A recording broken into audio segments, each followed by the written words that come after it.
HSC ফিজিক্সের অন্যতম গুরুত্বপূর্ণ একটা অধ্যায়ে আপনাদের সবাইকে স্বাগতম। আজকে আমরা কাজ, শক্তি ও ক্ষমতা নিয়ে আমাদের আলোচনা শুরু করতে যাচ্ছি। এখন এই চ্যাপ্টারটা অনেকের কাছেই খুব পছন্দের। তার কারণ কি জানেন? কারণটা হলো এর বেসিক কনসেপ্টগুলো যদি একবার মাথায় ঢুকে যায় তাহলে এখান থেকে নাম্বার তোলাটা অন্য অনেক চ্যাপ্টারের চেয়ে অনেক বেশি সহজ। যদি প্রশ্ন করা হয় এইচএসসি ফিজিক্স ফার্স্ট পেপারের সবচেয়ে সহজ আর গুরুত্বপূর্ণ অধ্যায় কোনটা, তাহলে বেশিরভাগ স্টুডেন্টই কিন্তু এই অধ্যায়টার কথাই বলবে। আর এর প্রমাণ তো আমরা বোর্ড পরীক্ষার প্রশ্নগুলো দেখলেই পেয়ে যাই। এমন কোনো বোর্ড পরীক্ষা খুঁজে পাওয়া মুশকিল যেখানে এই অধ্যায় থেকে অন্তত একটা সৃজনশীল প্রশ্ন আসেনি। মাঝে মাঝে তো একাধিক প্রশ্ন চলে আসে, তাই বুঝতেই পারছেন এটাকে হালকাভাবে নেওয়ার কোনো সুযোগই নেই। তো আসল কথায় আসি। অঙ্ক বা গাণিতিক সমস্যায় হাত দেওয়ার আগে আমাদের আসল কাজ হলো এর থিওরি বা তাত্ত্বিক ভিত্তিটাকে একেবারে পাকা করে ফেলা। আমাদের এই আলোচনাটা মূলত দুটো পর্বের একটা সিরিজ, আর আজকে তার প্রথম পর্ব। এই পর্বে আমরা শুধু সেই সব থিওরি আর সূত্র নিয়ে কথা বলবো যেগুলো না জানলে পরের পর্বে অঙ্ক করাটা প্রায় অসম্ভব হয়ে পড়বে। আচ্ছা, তাহলে চলুন শুরু করা যাক। আজকের পুরো আলোচনাটাকে আমরা ধাপে ধাপে সাজিয়েছি। প্রথমে আমরা কথা বলবো ধ্রুব বল দিয়ে কাজ নিয়ে, এরপর দেখব কাজ আসলে কত প্রকারের হতে পারে। তারপর আমরা পরিবর্তনশীল বলের দুনিয়ায় ঢুকব, আর সবশেষে এই অধ্যায়ের সবচেয়ে গুরুত্বপূর্ণ প্রমাণ শক্তির সংরক্ষণশীলতার নীতি, সেটা নিয়ে আলোচনা করব। তো এই হলো আমাদের আজকের রোডম্যাপ। চলুন একেবারে গোড়া থেকে শুরু করি। ফিজিক্সে কাজ বলতে আসলে কি বোঝায় সেইটা বোঝার প্রথম স্টেপই হলো একটা ধ্রুব বল দিয়ে কি পরিমাণ কাজ হয় তা বের করা। কারণ আমাদের চারপাশের অনেক ঘটনাতেই আমরা এই ধ্রুব বলের উদাহরণ দেখতে পাই। এখন প্রশ্ন হলো, এই ধ্রুব বল জিনিসটা আসলে কি? খুব সহজ ভাষায় বললে এটা এমন একটা বল যার মান আর দিক কোনোটাই সময়ের সাথে বদলায় না। ধরুন আপনি একটা ভারী বাক্সকে 10 নিউটন বল দিয়ে সোজা একদিকে ঠেলছেন তো ঠেলছেনই, আপনার বলের মানও পাল্টাচ্ছে না, দিকও পাল্টাচ্ছে না। এটাই হলো ধ্রুব বল। ঠিক একইভাবে পৃথিবীর অভিকর্ষ বলও কোনো বস্তুর ওপর প্রায় ধ্রুব বল হিসাবেই কাজ করে। এই ধ্রুব বলের জন্য কাজ মাপার একটা খুব পরিচিত সূত্র আমাদের সবার জানা, যেটা আমরা ক্লাস 9-10 থেকেই শিখে আসছি। সূত্রটা হলো W=Fs cos θ। এখানে W হলো কাজ, F হলো প্রযুক্ত বল, S হলো সরণ, আর θ হলো বল আর সরণের মধ্যবর্তী কোণ। এটাকে ভেক্টরের ডট গুণন হিসেবেও লেখা যায়, W=F.S। তবে একটা কথা কিন্তু মাথায় গেঁথে নিতে হবে, এই সহজ সূত্রটা শুধুমাত্র, আমি আবারও বলছি, শুধুমাত্র ধ্রুব বলের ক্ষেত্রেই খাটবে। এবার কাজের একটা খুব মজার দিক দেখা যাক, আর সেটা হলো দিক।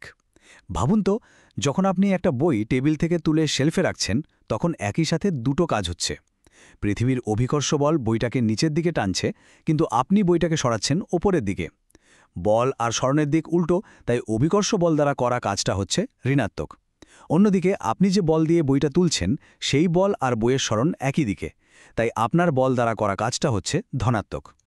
চলুন এবার কাজের প্রকারভেদ নিয়ে একটু গভীরে যাওয়া যাক। আমরা যে W=Fs cos θ সূত্রটা দেখলাম, সেখানে আসল খেলোয়াড় কিন্তু ওই cos θ, মানে বল আর সরণের মধ্যবর্তী কোণটাই ঠিক করে দেয় যে কাজটা পজিটিভ হবে, নেগেটিভ হবে, নাকি একদম শূন্য হয়ে যাবে। এই টেবিলটা দেখুন, এখানে 3 ধরনের কাজের কথাই বলা আছে। প্রথমটা হলো ধনাত্মক কাজ।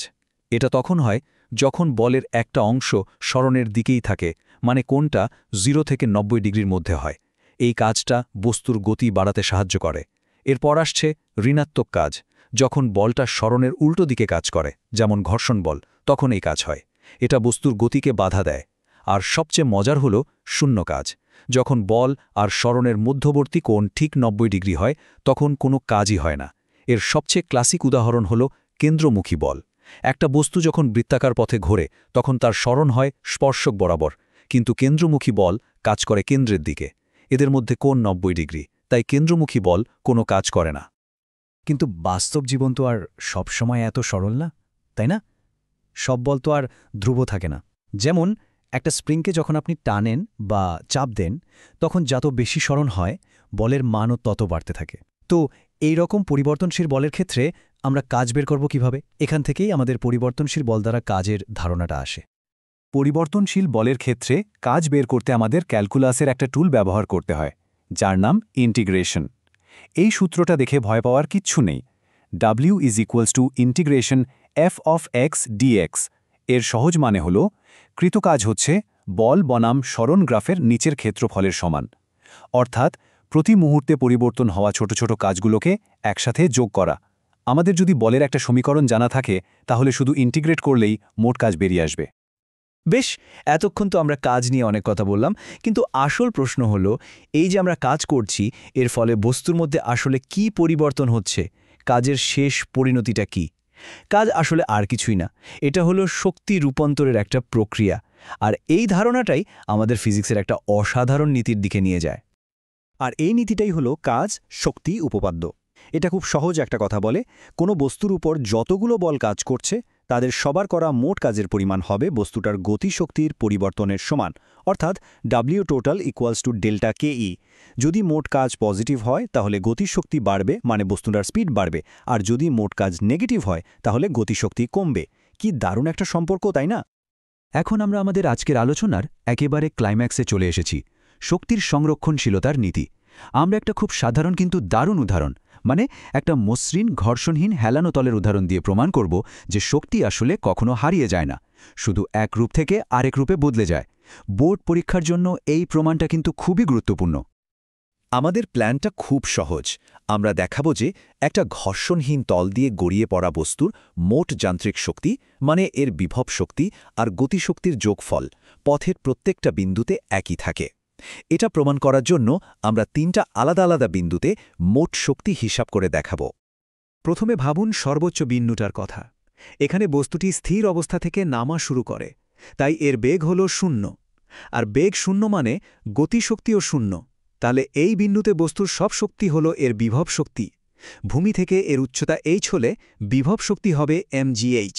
সুতরাং সর্বোচ্চ বিন্দুতে মোট শক্তি হল শুধুমাত্র বিভব শক্তি, অর্থাৎ mgh। এবার বস্তুটা যখন গড়িয়ে মাঝামাঝি কোনো একটা বিন্দুতে চলে আসে, তখন কি হয়? এর উচ্চতা কিছুটা কমেছে, তাই বিভব শক্তিও কমে গেছে। কিন্তু সেই কমে যাওয়ার শক্তিটা কোথায় গেল? সেটা গতিশক্তিতে রূপান্তরিত হয়েছে। তাই এই বিন্দুতে বস্তুটার বিভব শক্তি আর গতিশক্তি দুটোই আছে। কিন্তু মজার ব্যাপার হলো, হিসাব করে দেখা যায় যে এই দুই শক্তির যোগফল ঠিক আগের মতোই mgh রয়ে গেছে। সবশেষে বস্তুটি যখন একেবারে নিচে, অর্থাৎ ভূমিতে পৌঁছানোর ঠিক আগ মুহূর্তে থাকে, তখন এর উচ্চতা হয়ে যায় 0, ফলে এর আর কোনো বিভব শক্তি থাকে না।